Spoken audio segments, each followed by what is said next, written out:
to a certain business with higher risks, no, such as, of course, borrowing money, investing, and basically for greater profit. But of course, greater profit means higher risk. So if this type of people believes in higher profit earned, then they are supposed to be ready in investing to the hedge funds, no, na hedging type of business.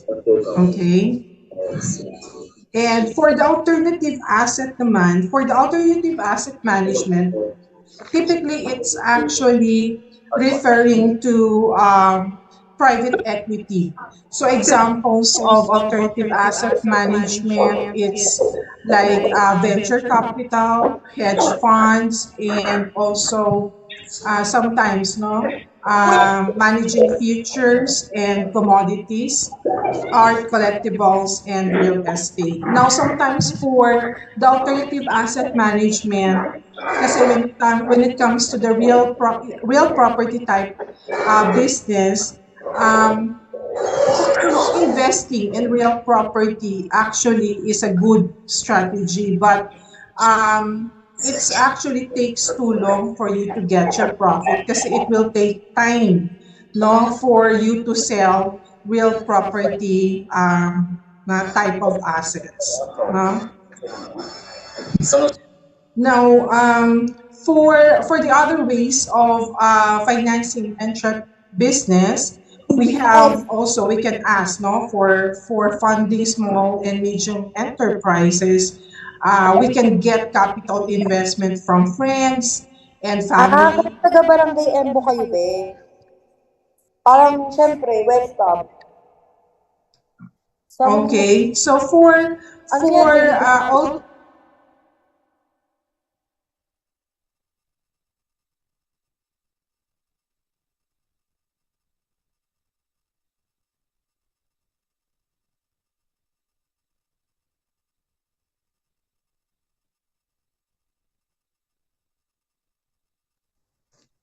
Okay, so am I heard now? Hello? Yes po, ma'am. Okay. All right. So for the small business loans naman, no, other ways of financing, no, an SME, we could ask for banks or credit and loan associations with a minimum interest, no, that we can basically pay, no, for such loans and borrowings. Okay, and Recording in progress.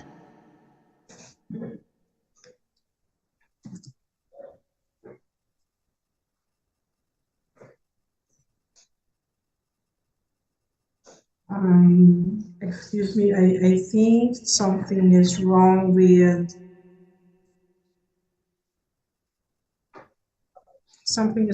my presentation. Could you hold on a moment?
Hello, guys.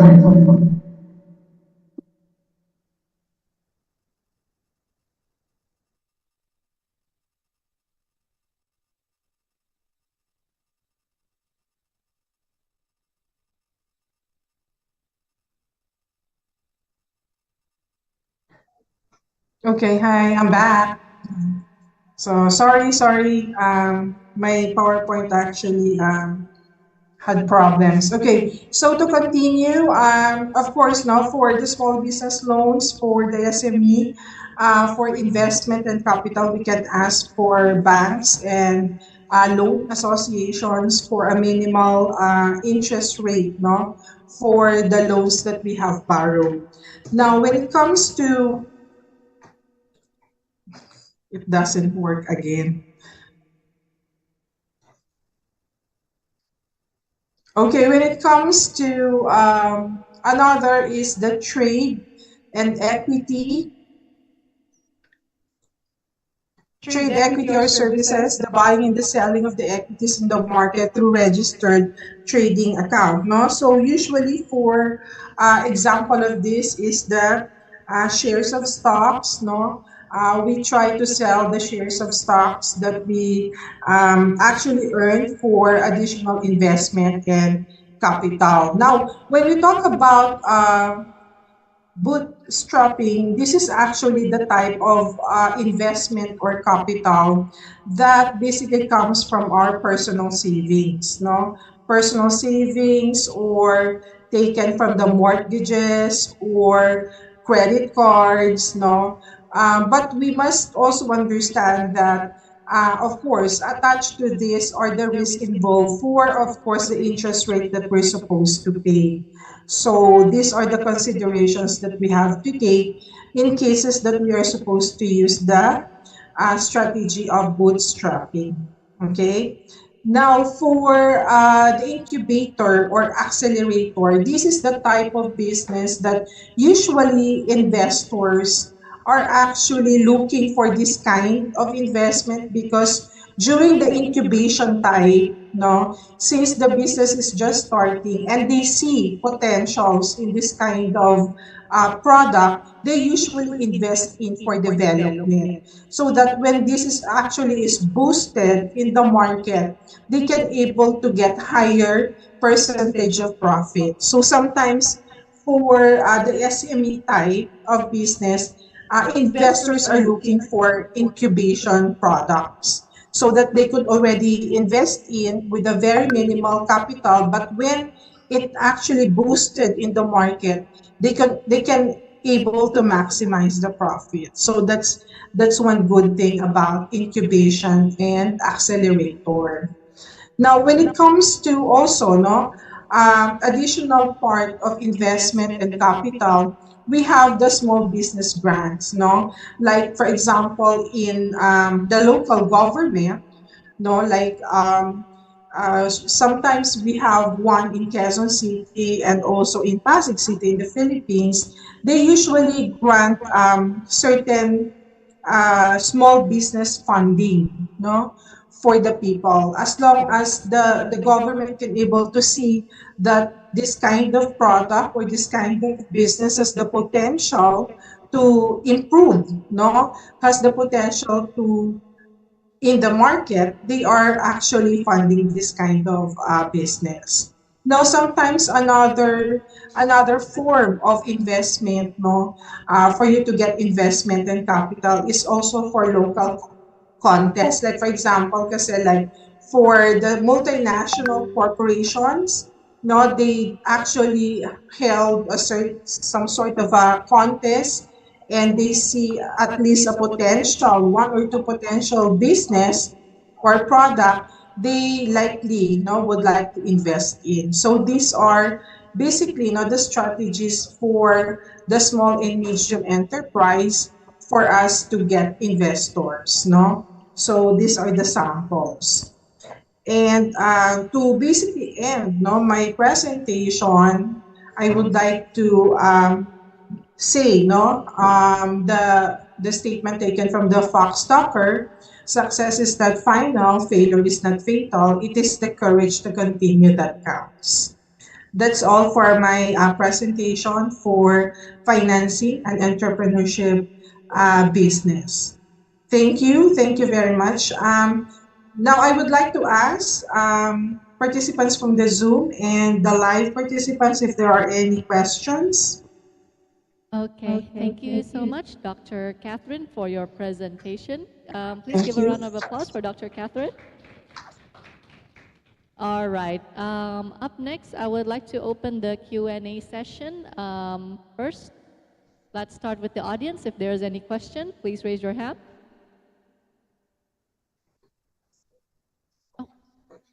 Oh, you have a question there? Oh, okay. Anyone in the Zoom? Okay. Any questions so far?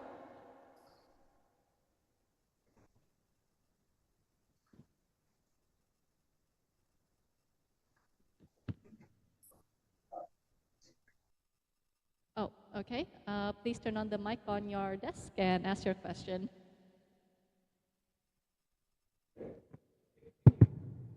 Oh, need the mic, yeah.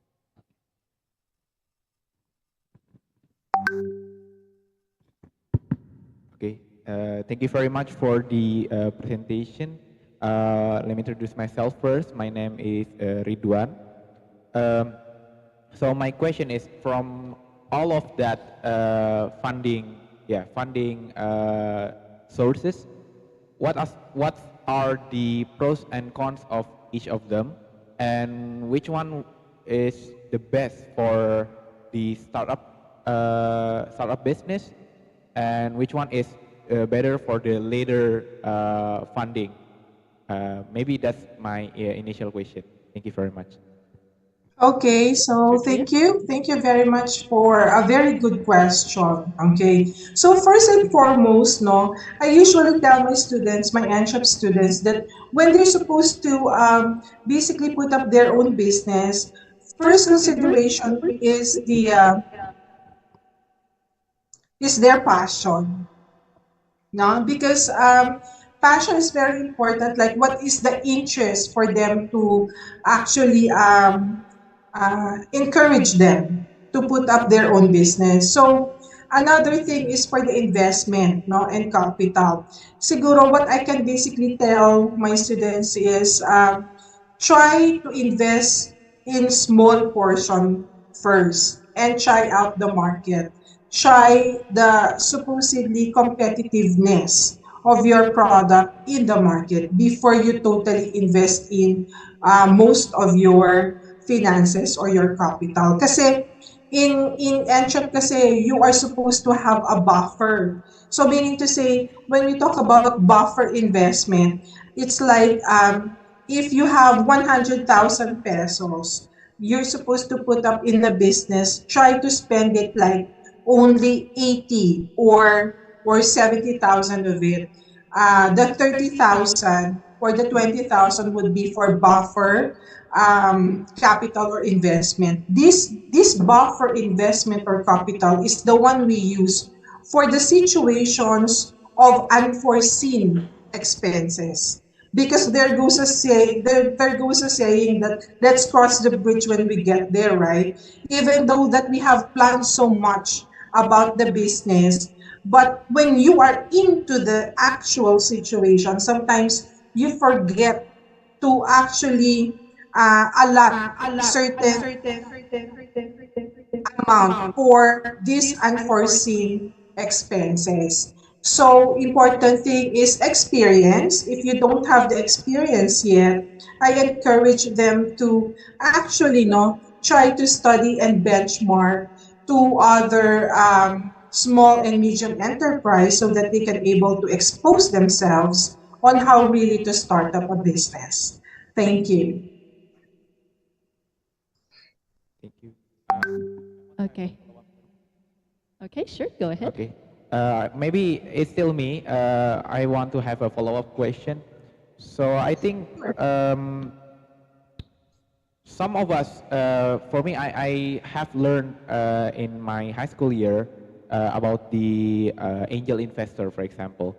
Those angel investor is a good uh, capital source because like most of them are either from our parents, for example, or our friend. What does our what you call it? Our our like if we want if we take their money, of course they want something for back, like even if it's angel investor, if your parent or something, what is it still a good thing, or oh no, angel investor is not a good thing to get, because like we have a moral what you call it, the moral heavy moral complication because of that fund, like do we owe them, or like for our whole life, for example? Maybe that's the follow-up question. Thank you very much. Okay, thank you for that question. Actually, angel investors is actually one of the famous investors ever, because usually, yes, this is actually the type of investor that is blood related. So it could be our parents or our sibling or our cousins. No, but then again, I have nothing against angel investors. In fact, I am pro angel investors. But the thing is, yes, since you are investing your money, the investor should know what's going on.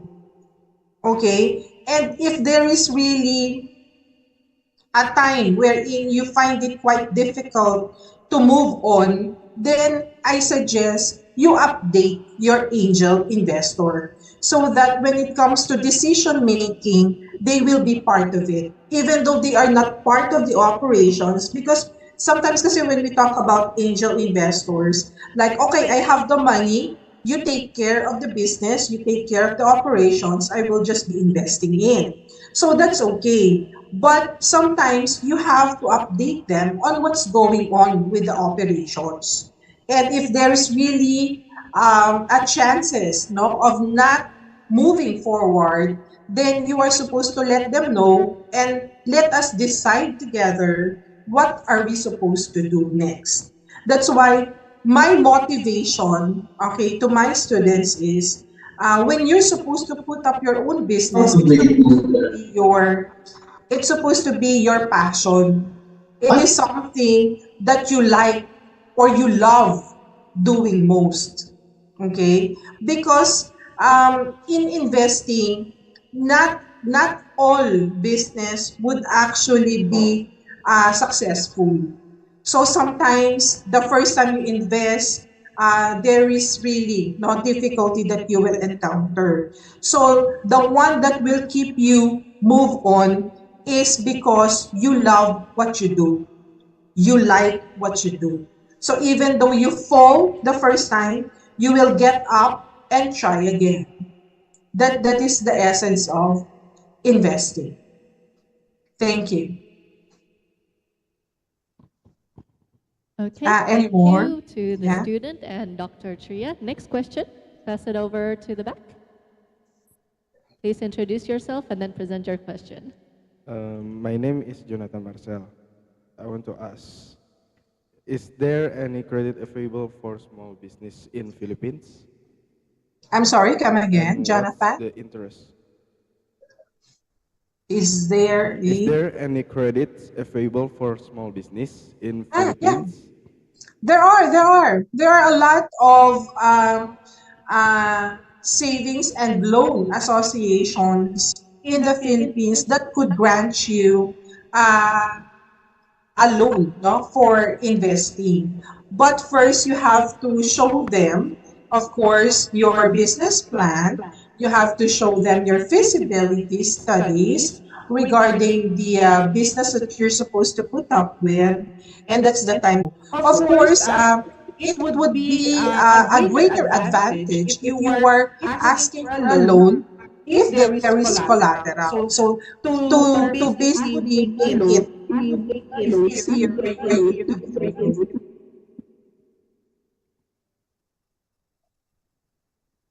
Am I heard? Or to repeat again? Yes, we can hear you, miss. Okay, thank you. Okay, so did I answer the question right, or did I misunderstood it? Is it okay, Jonathan, or do you need more examples? Yes. Done. It's okay? Yeah, okay. Thank you. Okay. Thank you, Jonathan. Also, in regards to that question, Sir Faris would also like to give a follow-up answer with how the system works in Indonesia as well as a comparison with the one in the Philippines. Sir Faris?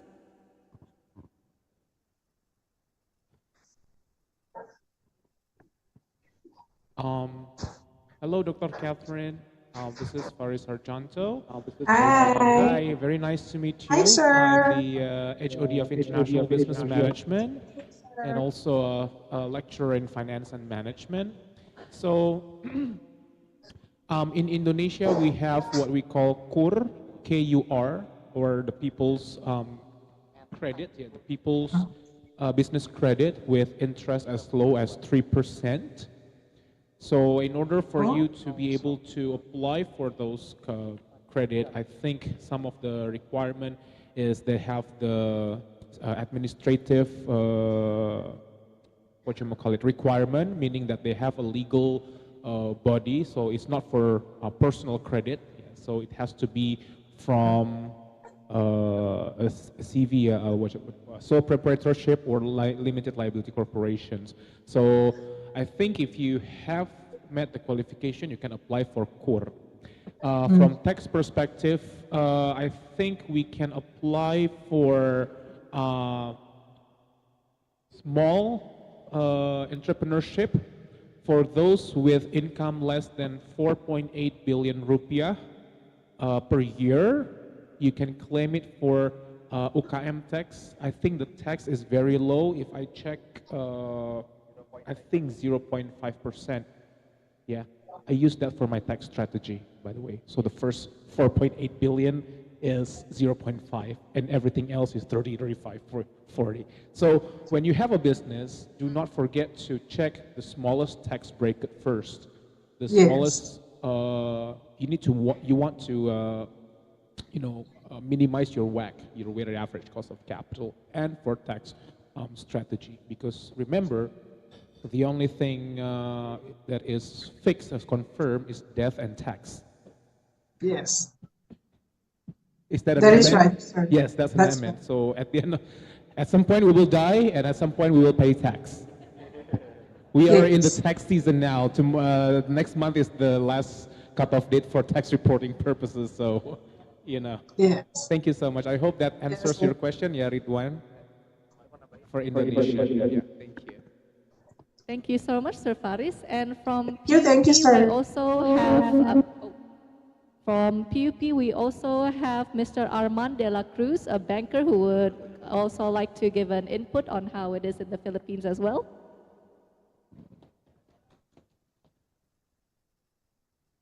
Thank you, ma'am. So since I'm working in the bank in the Philippines, the largest government bank in the Philippines, second in terms of deposit among all the banks in the Philippines. So basically, we offer in Land Bank of the Philippines small business loans to those who want to venture into small businesses or they want to get additional funding for their ventures, for additional ventures to their businesses. So basically, the requirements are very much easy for those who already have the business, or even if those who want to start a business. Basically, just for the sole proprietors, basically the requirements needed are just the ID, the identification of you, like your valid IDs, government issued IDs, the proposal or feasibility study if you have, and I think a lot of banks in the Philippines require your feasibility study, so they will know if the business will become feasible or not. For those and for those naman for those with existing businesses, a feasibility study at least historically for 3 years is enough in order for the banks to see or to assess whether the businesses have the capacity to pay, or basically that's the requirements, and it is as easy as that. For as long as they know that the business can pay the loans, then you can loan to the banks. Banks in the Philippines are very giving, especially in loans, because chunk of the income of the banks come from those loans. Thank you.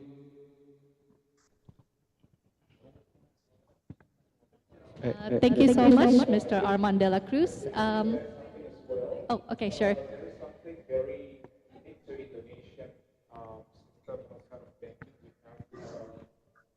Oh, we have something that we call cooperation. So cooperasi is basically a non-financial institution where people can save and borrow money. Cooperative, yeah.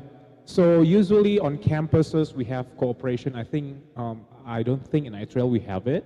So in Indonesia we call koperasi simpan pinjam. So you can borrow and save money at koperasi at where you work or in your neighborhood. Usually they have the cooperative. Yeah, so that's also an alternative to funding when you want to start your business. I think that's also available. Yeah, thank you. Thank you. Oh, and also another input here. You're getting a lot of questions here. You're getting a lot of answers here, so take notes, okay? All right, just a quick one, but this is for the Philippines. We have a government agency. It's actually a GOCC. It's a government-owned and controlled corporation called SB Corp, or Small Business Corporation. That is the lending arm of the government, or the Philippine government, which is also under the DTI, or Department of Trade and Industry. So they have guidelines, and business owners or business projects, it may not be yet an ongoing business, but it can also be like a business idea. But the problem is, most of the loans available are for existing businesses. So if you are, let's say, an existing one, you want to expand, then you can actually go for the Small Business Corp or SB Corp. But that's more on the lending side. Government also had this, what we call PPP, or private-public partnership, wherein the government may partner to the business. So let's say the business is not yet rolling out. It's a good idea, and the government thinks it would benefit by partnering. So instead of lending, they put up an investment and becomes a partner to the business. So the government becomes a partner on that business instead of lending. Thank you. Thank you so much. I hope you're taking notes because we have another input.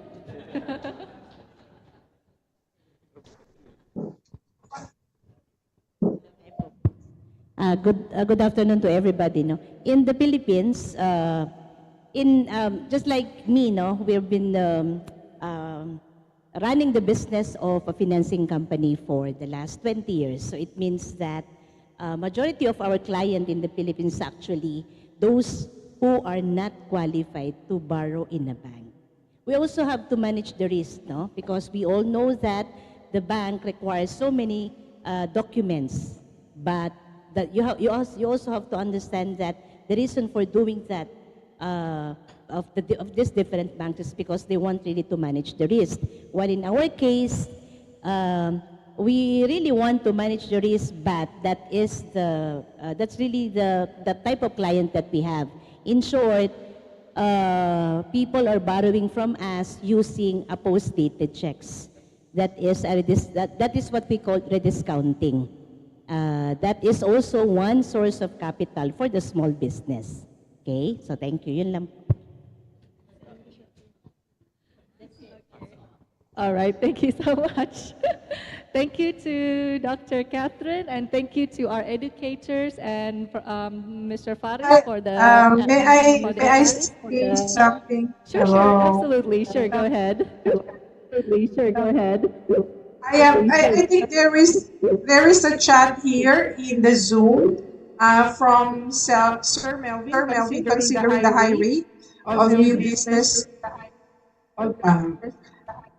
business failures. What strategies would you recommend to aspiring entrepreneurs for validating their business idea and securing a solid market fit before fully committing to launching their startup? Yeah, so this is actually the coming from Sir Melvin, no? As Okay. actually chatted by Dr. Beth Perez, no? Now, yes, for the key strategy, no, for starting up a business in RTU, no, once, for example, the entrepreneurship management students are supposed to launch their supposedly product in the market, we are the one, no, the intellectual property management office is the one that secures the patent of it, and then after patenting it, we are supposed to do commercialization to help out these students who would like to push through with their supposedly product. So, as I've said before in my discussion, the incubation, during the incubation of the product, this is the best time, no, for us to get our future investors. So that during the incubation of the product, meaning the product is still new, and chances are the supposedly raw materials are still not that expensive, so investors can start investing in, so that we can able to push for full commercialization once the incubation period ended. So again, the strategy of RTU is to encourage the NCHEP students to patent their product. After patenting their product, RTU is willing to do commercialization of such product. So the ownership, RTU will be the co-owner of that product. So most probably, no, the supposed.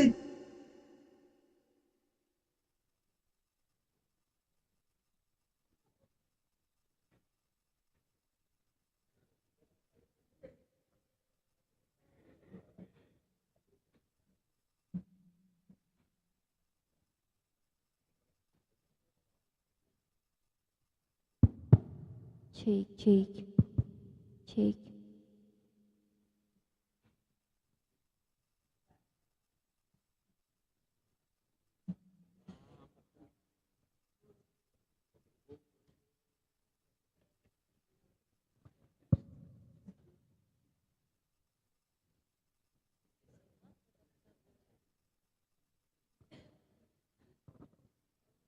Hello, Dr. Catherine. Are you there?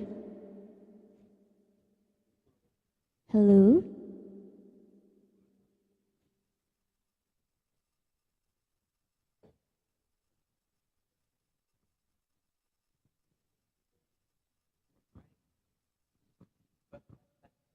It seems there's a bit of a technical difficulty. Please wait while it's being resolved.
Okay, in that case, let's give it 5 minutes.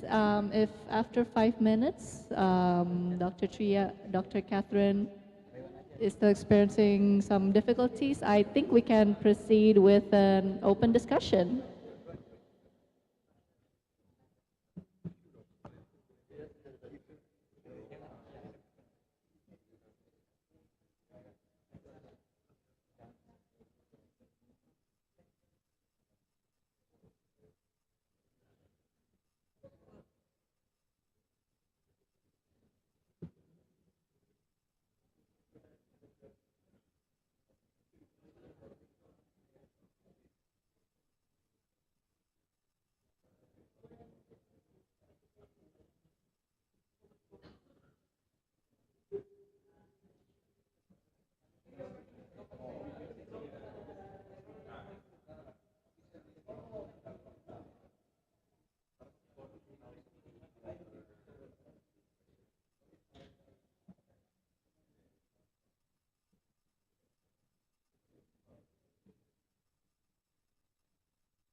There we go. She's in. She's in.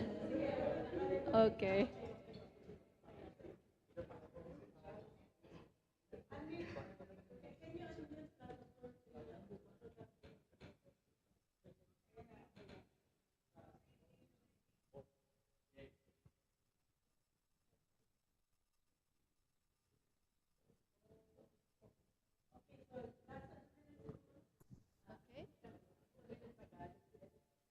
Are we up for one more question Hi, from the I'm Zoom? back. Okay, Yeah. sorry for the disruption because there is a brownout here in RTU. Oh, You okay. know, anything can happen in the live show. Sorry, It's I okay. apologize. Well, So I think we let can us answer the continue. question first before we wrap So up. yes, no. So I agree So with, the of question. course, the additional inputs from the participants of this session. Thank you for that. And as I've said before, the RTU is welcoming the products no, initiated by the NCHEP students and by the engineering students. But first, the RTU has to apply for a patenting of that product. Once it is already applied, then if the students or if the inventors are willing for RTU to do commercialization. So usually the profit sharing there for the RTU as a co-owner of that product, 60% goes to RTU and 40% goes to the inventor. So that is how it works for the initiative no, of the RTU to help and support the supposedly NCHEP students. Thank you. All right. Thank you so much, Dr. Catherine. Up next, I would like to invite Ms. Beth to the floor and along with the faculties here at ISB to give an awarding ceremony to Dr. Catherine. So calling the faculty and also Dr. Beth, please come to the front.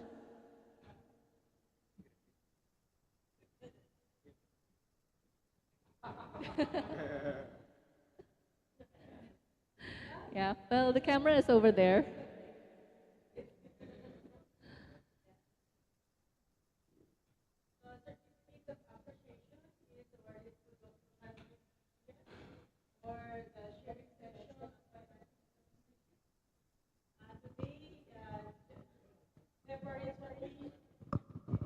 Okay, this certificate of appreciation is awarded to Dr. Catherine Tria for the sharing session on financing entrepreneurship. Today, February 20th, in i3L, or Indonesia International Institute for Life Sciences, signed by the head of Department of IBM, Faris Hutama. Please, yeah. Thank you very much. Yeah, here. Yeah. All right. Thank you very much. And I would like to share this certificate to Dr. Apolensya, the VPAA, and of course, the Dean of the College of Business, Entrepreneurship and Accountancy, and of course, Sir Don Estocada, the Director of the USDEA. Thank you very much, Ma'am Kay, for the support, and Sir Don. And also, Ma'am Beth Perez for initiating this collaboration. Thank you and good Thank afternoon. you. Thank you so much.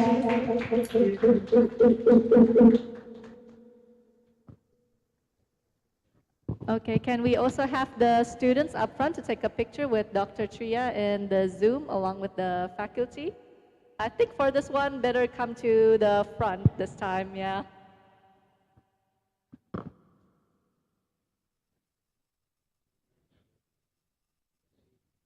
Please go ahead to the front.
3, 2, 1. One more time. Oh, okay. All right. Thank you. Thank you, everyone. And thank you, Dr. Catherine, for your availability today and for that lovely power talk. And with that, I would like to conclude today's event as part 2, day 2 of our collaborative event. Thank you so much for your participation and for your availability here today. Let's hear a round of applause one more time for everyone here. Okay, and with that, I'm Alicia. Thank you so much for today. Have a lovely rest of the day and hope to see you in day 3 tomorrow. Okay.